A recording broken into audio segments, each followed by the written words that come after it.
ಯೋಹಾನ್ ಬರೆಸುವಂತೆ ನೋಡಿ ಏನ್ ಹೇಳ್ತಾನೆ ದೇವರು, ನಾನು ನಿಮ್ಗೆ ಬೇರೊಬ್ಬ ಸಹಾಯಕನ ಕಳಿಸಿಕೊಡ್ತೀನಿ. ಆತನು ಯಾರು? ಸತ್ಯದ ಆತ್ಮನು, ಪರಿಶುದ್ಧ ಆತ್ಮನನ್ನು ಕಳಿಸಿಕೊಡ್ತಾನೆ. ನಾವು ಯಾವಾಗ ಕ್ರಿಸ್ತನೊಟ್ಟಿಗೆ ಅನ್ಯೋನ್ಯತೆ ಉಳ್ಳವರಾಗಿರ್ತೀವೋ, ಯಾವಾಗ ನಾವು ಪ್ರಾರ್ಥನೆಯಲ್ಲಿ ನಿರಂತರಾಗಿರ್ತೀವೋ, ಯಾವಾಗೆಲ್ಲ ಪ್ರಾರ್ಥನೆ ಮಾಡೋದಲ್ಲ, ದಿನಾನು ಪ್ರಾರ್ಥಿಸ್ಬೇಕು, ಯಾವಾಗ್ಲೂ ನಾವು ಪ್ರಾರ್ಥಿಸ್ಬೇಕು. ಅಲ್ಲೆಲ್ಲೂಯ್ಯ. ನಾವು ಪ್ರಾರ್ಥನೆ ಮಾಡುವಂತ ವ್ಯಕ್ತಿಗಳಾಗಿರ್ಬೇಕು. ಪ್ರಾರ್ಥನೆಯಲ್ಲಿ ನಾವು ದೇವರೊಟ್ಟಿಗೆ ಅನ್ಯೋನ್ಯತೆ ಉಳ್ಳವರಾಗಿರ್ಬೇಕು. ದೇವರೊಟ್ಟಿಗೆ ಯಾವಾಗ ನೀನು ಅನ್ಯೋನ್ಯತೆ ಇರ್ತೀಯೋ, ಯಾವಾಗ ನಿನ್ ಕಷ್ಟನೋ, ಸಮಸ್ಯೆನೋ, ಸುಖನೋ, ದುಃಖನೋ, ನಿನ್ನ ಹೋರಾಟನೋ ಅಥವಾ ಹೋರಾಟ ಇಲ್ವೋ, ದೇವರೊಟ್ಟಿಗೆ ನೀನು ಇರುವಂತ ಸಂಬಂಧ ಬಿಡಬಾರ್ದು. ಬೇರೆ ನೀವು ಕುಟುಂಬದಲ್ಲಿ ನಿಮ್ಮ ಮಕ್ಕಳಿದ್ದಾರೆ, ನಿಮ್ಮ ತಂದೆ ಇದ್ದಾರೆ, ತಾಯಿ ಇದ್ದಾರೆ, ಅಥವಾ ಅತ್ತೆ ಮಾವ ಇದ್ದಾರೆ, ನಿನ್ ಗಂಡ ಹೆಂಡತಿರ ಮಧ್ಯದಲ್ಲಿ ಸಮಸ್ಯೆ ಬಂತು ಅಂತ ಹೇಳಿತೇನೆ ಗಂಡನ ಬಿಟ್ಬಿಡ್ತೀರಾ? ಹೆಂಡತಿನ ಬಿಟ್ಬಿಡ್ತೀರಾ?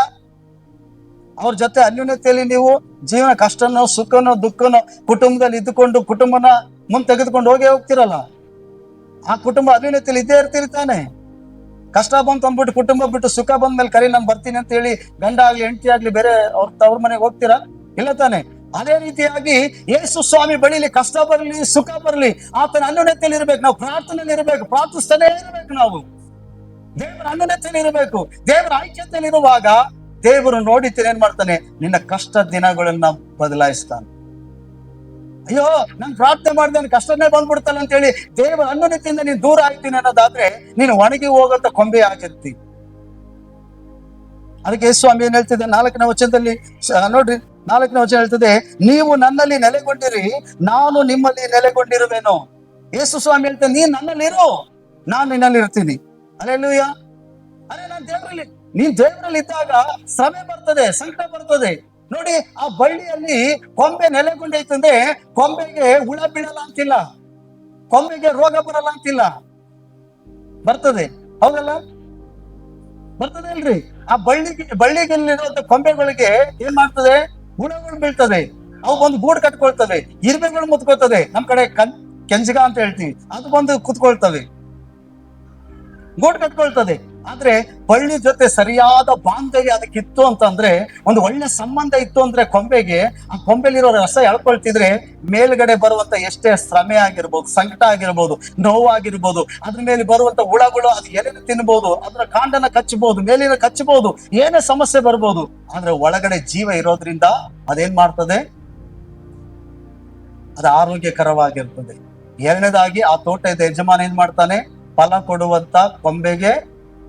ಕೊಡುವಂತ ಕೊಂಬೆಗೆ ಈಗ ಏನಾಗೈತೆ? ಹುಳ ಬಿದ್ದೈತೆ ಅಂತ ಹೇಳಿ ಅದಕ್ಕೆ ಔಷಧಿ ತಂದು ಸಿಂಪಡಿಸ್ತಾನೆ, ಔಷಧಿ ಹೊಡಿತಾನೆ, ಅದನ್ನ ಶುದ್ಧೀಕರಿಸ್ತಾನೆ, ಆ ಹುಳಗಳೆಲ್ಲ ಸಾಯುವಾಗಿ ಮಾಡ್ತಾನೆ. ಯಾವಾಗ ನಾವು ಯೇಸುವಿನಲ್ಲಿ ನೆಲೆಗೊಂಡಿರ್ತೀವಿ, ನಾವು ಶ್ರಮೆ ಬರ್ಬೋದು, ಸಂಕಟ ಬರ್ಬೋದು, ಹೋರಾಟ ಬರ್ಬೋದು.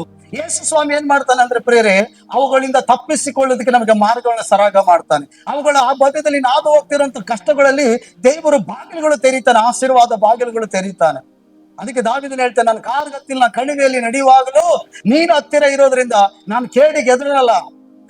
ಮರಣ ಬರ್ಲಿ, ರೋಗ ಬರ್ಲಿ, ಅಥವಾ ಶರೀರದಲ್ಲಿ ಕಾಯಿಲೆ ಬರ್ಲಿ, ಕುಟುಂಬದ ಏನೋ ಸಂಭವಿಸ್ಲಿ, ದೇವರ ಅನ್ಯೋನ್ಯತೆಯನ್ನು ನಾವು ಬಿಡಬಾರದು. ಯಾಕಂದ್ರೆ ದೇವರ ಅನ್ಯೋನ್ಯತೆಯಿಂದ ಇರುವಾಗ ಅವುಗಳಿಂದ ದೇವರು ನಮ್ಮ ತಪ್ಪಿಸಿ ನಡೆಸ್ತಾ ಇರ್ತಾನೆ.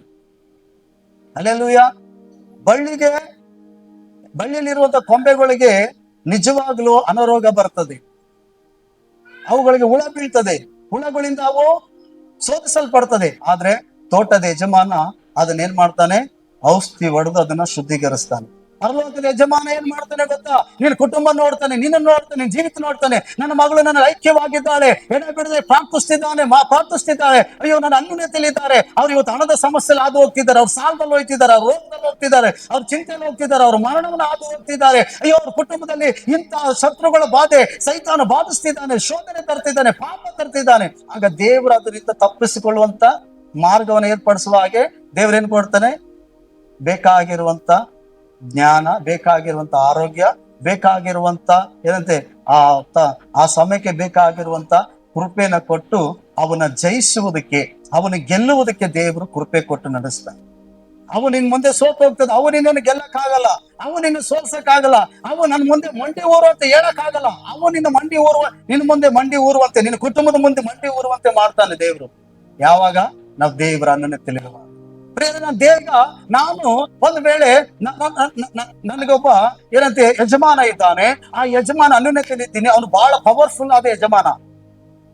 ಅವನಿಗೆ ಬಹಳ ಜನ ಪೊಲೀಸರು ಗೊತ್ತು, ಏನಂತೆ ಲಾಯರ್ ಗೊತ್ತು, ಎಲ್ಲ ಗೊತ್ತು, ಮತ್ತೆ ರಾಜಕಾರಣಿ ಅಧಿಕಾರಿಗಳು ಗೊತ್ತು. ಅಂತ ಒಂದು ಒಬ್ಬ ದಣಿತ ನಾನು ಇದ್ದೀನಿ, ಅವನ ಅನ್ಯೋನ್ಯತೆಯಲ್ಲಿ ಇದ್ದೀನಿ ಅಂತ ತಿಳ್ಕೊಳ್ರಿ.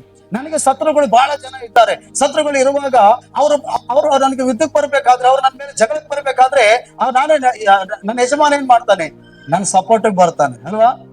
ಅವಾಗ ಅವ್ನಿಗೆ ಅರ್ಥ ಆಯ್ತದ ಏನಂತ, ಇವನ್ ಕಡೆ ಇವನ್ ಒಬ್ಬನೇ ಇಲ್ಲ, ಇವನ್ ಹಿಂದೆ ಏನೈತೆ ದೊಡ್ಡ ವ್ಯಕ್ತಿ ಇದ್ದಾನೆ. ಅವ್ರಿಗೆ ಎಷ್ಟು ಪೊಲೀಸರು ಗೊತ್ತೈತಿ, ಏನಂತೆ ಲಾಯರ್ಗಳು ಗೊತ್ತಿದ್ದಾರೆ, ರಾಜಕಾರಣಿಗಳು ಗೊತ್ತಿದ್ದಾರಪ್ಪ ಅಂತ ಭಯಪಡ್ತಾರೆ. ಒಂದು ವೇಳೆ ಆ ಯಜಮಾನಿಂದ ನಾನೇ ದೂರ ಆಗ್ಬಿಟ್ರೆ, ಆ ಯಜಮಾನಿಗೂ ನನಗೆ ಏನೋ ಭಿನ್ನಾಭಿಪ್ರಾಯ ಬಂತು, ಬೇಜಾರು ಬಂತು, ಏನೋ ಒಂದು ನಾನೇ ಬೇಜಾರು ಮಾಡ್ಕೊಂಡು ಅವನಿಂದ ಕೆಲಸ ಬಿಟ್ಟು ಹೋಗ್ಬಿಟ್ರೆ, ಇಲ್ಲ ಅವ್ನ ಸಹವಾಸನೆ ಬಿಟ್ಟು ಹೋಗ್ಬಿಟ್ರೆ, ಶತ್ರು ಇದೇ ಕಾಯ್ತಾ ಇರ್ತಾನೆ. ಈಗ ಹೊರಗಡೆ ಬಂದ, ಈಗ ಇವನಿಗೆ ಏನು ಮಾಡಿದ್ರು ಅವ್ನ ಯಜಮಾನ ಬರಲ್ಲ, ಪೊಲೀಸವ್ರು ಬರಲ್ಲ, ಅವನು ಏನಂತೆ ಲಾಯರ್ ಕರ್ಕ ಬರಲ್ಲ. ಈಗ ಅವ್ರಿಗೂ ಮಧ್ಯದಲ್ಲಿ ಏನಾಗೈತೆ, ಭಿನ್ನಾಭಿಪ್ರಾಯ ಬಂದೈತೆ, ಅವ್ರಿಗೂ ಸಂಬಂಧ ಚೆನ್ನಾಗಿಲ್ಲ.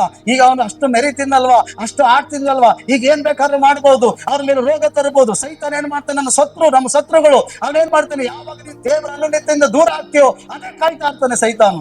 ನಿನ್ನ ಕುಟುಂಬವನ್ನ ದಾಳಿ ಮಾಡಕ್ಕೆ, ನಿನ್ನ ಮೇಲೆ ರೋಗ ತರಕ್ಕೆ, ನಿನ್ನ ಕುಟುಂಬದಲ್ಲಿ ಸಾಲ ಸಮಸ್ಯೆಗಳು ತರೋದಕ್ಕೆ, ನಿನ್ನನ್ನ ಪಾಪದಲ್ಲಿ ನಡೆಸೋದಕ್ಕೆ. ಸೈತಾನನು ತಂದೆಯೊಟ್ಟಿಗೆ ಯೇಸು ಸ್ವಾಮಿಗಿರುವಂತ ಅನ್ಯೋನ್ಯತೆಯನ್ನು ದೂರ ಮಾಡದೆ, ನೀನ್ ದೂರ ಆಗದೆ ಕಾಯ್ತಾ ಇರ್ತಾನೆ. ಅದಕ್ಕೆ ಅವನು ಆ ಸಂದರ್ಭಗಳನ್ನ ಹುಡುಕ್ತಾ ಇರ್ತಾನೆ. ನೋಡು ಯೇಸು ಸ್ವಾಮಿ ನಂಬಿ ಹೋದೆ, ನಿನಗೇನಾಯ್ತು? ಅವನೇ ಹೇಳ್ತಾನೆ, ನಿನಗೇನಾಯ್ತು? ದೇವ್ರ ಏನ್ ಆಶೀರ್ವಾದ ಮಾಡ್ದ, ದೇವ್ರ ಏನ್ ಕೊಟ್ಟ, ನಿನಗೆ ಏನ್ ಕೊಟ್ಟ? ಇದ್ರ ಸ್ಥಿತಿಲೇ ಇದ್ದಿರಲ್ಲ, ಇದೇ ಅವನು ಹೇಳಿ ನಮ್ಮಲ್ಲಿ ಏನಂತ ತಪ್ಪಾದ ದೇವರ ಮೇಲೆ ತಪ್ಪಾದ ಮನೋಭಾವನೆ ಬಿತ್ಬಿಡ್ತಾನೆ. ನಂಬಿಕೆಯನ್ನ ಕಳ್ಕೊಳ್ಬೇಕು ನಾವು. ಆ ರೀತಿಯಾದ ನಮ್ಮಲ್ಲಿ ಮನಸ್ಸನ್ನ ಪ್ರೇರೇಪಿಸ್ತಾನೆ. ನಾವು ಅದನ್ನ ಕೇಳಿ ಹೌದಲ್ವಾ ಅಂತೇಳಿ ನಾವು ಯಾವಾಗ ದೇವರಿಂದ ಪ್ರೀತಿಯಿಂದ ಪ್ರಾರ್ಥನೆ ಮಾಡೋದ್ರಿಂದ ದೇವರಿಂದ ದೂರ ಆಗ್ತೀವೋ, ದೇವರ ಅನ್ಯೋನ್ಯತೆಯಿಂದ ನಾವು ಯಾವಾಗ ದೂರ ಆಗ್ತೀವೋ, ಆಗ ಸೈತಾನ ನಮ್ಮ ಒಳಗಡೆ ಕಾರ್ಯ ಮಾಡ್ತಾನೆ. ಈಗ ಯಾರು ಇಲ್ಲ, ಈಗ ಪ್ರಾರ್ಥನೆ ಮಾಡಿದ್ರೆ ಪ್ರಾರ್ಥನೆ ಕೇಳಕ್ ದೇವ್ರಿಲ್ಲ, ಈಗ ಪ್ರಾರ್ಥನೆ ಮಾಡಿದ್ರೆ ದೇವ್ರ ಕೇಳಕಂದ್ರೆ ಅವರಿಂದ ದೇವ್ರು ದೂರ ಮಾಡಿಬಿಟ್ಟಿದ್ದೀನಿ, ಈಗ ದೇವ್ರ ದೂರ ಮಾಡಿಬಿಟ್ಟಿದ್ದೀನಿ. ಹಾಗಾಗಿ ಈ ಕುಟುಂಬದ ಮೇಲೆ, ಈ ವ್ಯಕ್ತಿ ಮೇಲೆ ನಾನು ಏನ್ ಬೇಕಾದ್ರೂ ಮಾಡ್ಬೋದು. ತನ್ನ ಬೇಕಾಗಿರೋದು ಎಲ್ಲ ಕಾರ್ಯಗಳನ್ನ ಮಾಡ್ತಾ ಇರ್ತಾನೆ ನಮ್ಮ ಜೀವಿತದಲ್ಲಿ. ಮತ್ತೆ ಅವನು ಹೇಳ್ತಾನೆ, ನೋಡು ಮತ್ತೆ ನೀನ್ ದೇವ್ರು ಏನು ಮಾಡ್ತಾ ಇಲ್ಲ, ಇಷ್ಟು ಕಷ್ಟದಲ್ಲಿ ಹೋಯ್ತಿದ್ದಿ ನೋಡಿ, ಇಷ್ಟು ಕಣ್ಣೀರಲ್ಲಿ ಹೋಯ್ತಿದ್ದಿ, ಇಂಥ ರೋಗದಲ್ಲಿ ಹೋಯ್ತಿದ್ದಿ, ಈ ಹಣ ಸಮಸ್ಯೆಯಲ್ಲಿ ಹೋಗ್ತಿದ್ದಿ, ನಿನ್ ಮಕ್ಕಳು ನೋಡಿ ಈ ತರ ಆಗ್ತೈತೆ, ಆದ್ರೂ ನಿನ್ ಪರಿಸ್ಥಿತಿ ಆಡ್ಕೊಳ್ಳೋ ತರ ಐತೆ, ಆದ್ರೆ ದೇವ್ರು ಏನು ಕಾರ್ಯ ಮಾಡ್ತಿಲ್ಲ. ಅವಾಗ ಹೌದಲ್ವಾ, ದೇವ್ರೇ ನೀನ್ ಎಲ್ಲಿದ್ಯಪ್ಪ, ನೀನ್ ಇದ್ರೆ ನಾನೇ ಯಾಕೆ ಹಿಂಗ್ ಆಗ್ಬೇಕಾಯ್ತು? ದೇವ್ರನ್ನ ನಾವು ದೂಷಿಸ್ತೀವಿ. ಅದಕ್ಕಿಂತ ಮುಂಚೆ ನಾವು ತಿಳ್ಕೊಳ್ಬೇಕು, ನಾವು ದೇವ್ರ ಅನ್ಯೋನ್ಯತೆಯಲ್ಲಿ ಇದ್ದೀನೋ ಏನೋ ಅಂತ, ನಮ್ ಕುಟುಂಬ ದೇವರ ಅನ್ಯೋನ್ಯತೆಯಲ್ಲಿ ಆಯ್ತೋ ಇಲ್ಲೋ ಅಂತ ತಿಳ್ಕೊಬೇಕು. ಪ್ರೇರೆ ಸೈತಾನ ಏನ್ ಮಾಡ್ತಾನಂದ್ರೆ, ಫಸ್ಟ್ ದೇವರ ಅನ್ಯೋನ್ಯತೆಯಿಂದ ನಮ್ಮನ್ನ ದೂರ ಮಾಡಕ್ ಹೋಗ್ತಾನೆ. ಅದಕ್ಕೆ ಸ್ವಾಮಿ ಹೇಳ್ತಾ ಇರೋದು, ಬಳ್ಳಿಯಲ್ಲಿ ಕೊಂಬೆ ನೆಲೆಗೊಂಡಿದ್ರೆ ನಾನು ನಿನ್ನಲ್ಲಿ ನೆಲೆಗೊಳ್ತೀನಿ, ನೀನ್ ನನ್ನಲ್ಲಿ ನೆಲೆಗೊಂಡಿದ್ರೆ ನಾನು ನೆಲೆಗೊಳ್ತೀನಿ. ಕೊಂಬೆ ನೆಲೆಗೊಂಡಿಲ್ಲ ಅಂದ್ರೆ ದೇವರು ನಿನ್ನಲ್ಲಿ ನನ್ನಲ್ಲಿ ನೆಲೆಗೊಳ್ಳಲ್ಲ. ಅಂದ್ರೆ ಸ್ವಾಮಿ ಹೇಳ್ತಾರೆ, ನೀನು ನನ್ನಲ್ಲಿ ನೆಲೆಗೊಂಡಿಲ್ಲ ಅಂದ್ರೆ ನಾನು ನಿನ್ನಲ್ಲಿ ನೆಲೆಗೊಳ್ಳಲ್ಲ. ಹಾಗಾದ್ರೆ ನೆಲೆಗೊಳ್ಳೋರು ಯಾವಾಗ ಬೇಕಾವಾಗ ಎದ್ದು ಪ್ರಾರ್ಥನೆ ಮಾಡ್ಬೋದಾ? ಇಷ್ಟ ಬಂದಂಗೆ ಪ್ರಾರ್ಥನೆ ಮಾಡ್ಬೋದಾ? ದೇವರ ಅನ್ಯೋನ್ಯತೆಯಲ್ಲಿರೋ ಏನ್ ಮಾಡ್ತಾರೆ, ಕ್ರಮ ಭದ್ರತೆ ಇರ್ತಾರೆ ಅವ್ರಿಗೆ. ಆ ಬಳ್ಳಿ ಆ ಕೊಂಬೆ ಸಪರೇಟ್ ಆಗಕ್ಕೆ ಇಲ್ಲ, ಯಾಕಂದ್ರೆ ಅಲ್ಲಿ ಎರಡಕ್ಕೂ ಬಾಂಧವ್ಯ ಚೆನ್ನಾಗಿರ್ತದೆ. ಯಾಕಂದ್ರೆ ಆ ಬಳ್ಳಿಯಲ್ಲೇ ಇರೋದು ಕೊಂಬೆ ಬಿಟ್ಟು ಬಳ್ಳಿ ಇಲ್ಲ, ಬಳ್ಳಿ ಬಿಟ್ಟು ಕೊಂಬೆ ಇಲ್ಲ, ಹೌದಲ್ವಾ? ಒಂದು ವೇಳೆ ಕೊಂಬೆ ಸಪರೇಟ್ ಮಾಡ್ಬೋದು, ಬಳ್ಳಿ ಸಪರೇಟ್ ಅಂತೆ ಬಳ್ಳಿಯಿಂದ ಕೊಂಬೆನ ಕಡ್ದು ಹಾಕ್ಬೋದು ಅಲ್ವಾ, ಆದ್ರೆ ಬಳ್ಳಿನ ಕಡಿಯಕ್ ಆಗಲ್ಲ, ಬಳ್ಳಿ ಹಂಗೆ ಇರ್ತದೆ. ಹಲ್ಲೆಲೂಯಾ. ಯಾಕಂದ್ರೆ ಬಳ್ಳಿಲಿ ಅನೇಕ ಕೊಂಬೆಗಳು ಇರ್ತದೆ. ಒಂದು ಕೊಂಬೆ ಕತ್ತರಿಸಿದ್ರೆ ಇನ್ನು 100 ಕೊಂಬೆಗಳು ಆ ಬಳ್ಳಿಲಿ ಇರ್ತದೆ. ಒಂದ್ ವೇಳೆ ಬಳ್ಳಿನೇ ನಾಶ ಮಾಡ್ಬೋದು, ಇಲ್ಲಿ ಬೇರೆ ಸಹಿತ ಕಿತ್ತಾಗದೆ ಬಳ್ಳಿ ಕೊಂಬೆ ನೀರಲ್ಲ, ಬಳ್ಳಿ ನೀರಲ್ಲ. ಆದ್ರೆ ಯೇಸು ಕ್ರಿಸ್ತನನ್ನು ಯಾರು ನಾಶ ಮಾಡಕ್ ಆಗಲ್ಲ, ಯೇಸು ಕ್ರಿಸ್ತನನ್ನ ಬುಡ ಸಹಿತ ಯಾರು ಕೇಳಕ್ ಆಗಲ್ಲ. ಯಾಕಂದ್ರೆ ಯೇಸು ಅನ್ನೋದು ಒಂದು ರಾಜಕೀಯ ಪಕ್ಷ ಅಲ್ಲ, ಒಂದು ಜಾತಿ ಅಲ್ಲ ಅದು. ಹಲ್ಲೆಲೂಯಾ. ಅರ್ಥ ಆಯ್ತಾ? ಹಾಗಾದ್ರೆ ಪ್ರೇರೆ, ನಾವು ದೇವರ ಅನ್ಯೋನ್ಯತೆಯಲ್ಲಿ ಇದ್ರೆ ದೇವರು ನಮ್ಮ ಕಷ್ಟಗಳು ಕಣ್ಣೀರುಗಳನ್ನ ನೋಡ್ತಾನೆ. ಖಂಡಿತವಾಗಿ ದೇವರು ಅದನ್ನ ಮೇಲೆ ಗೆಲ್ಲೋದಕ್ಕೆ ಕೃಪೆ ಕೊಡ್ತಾನೆ.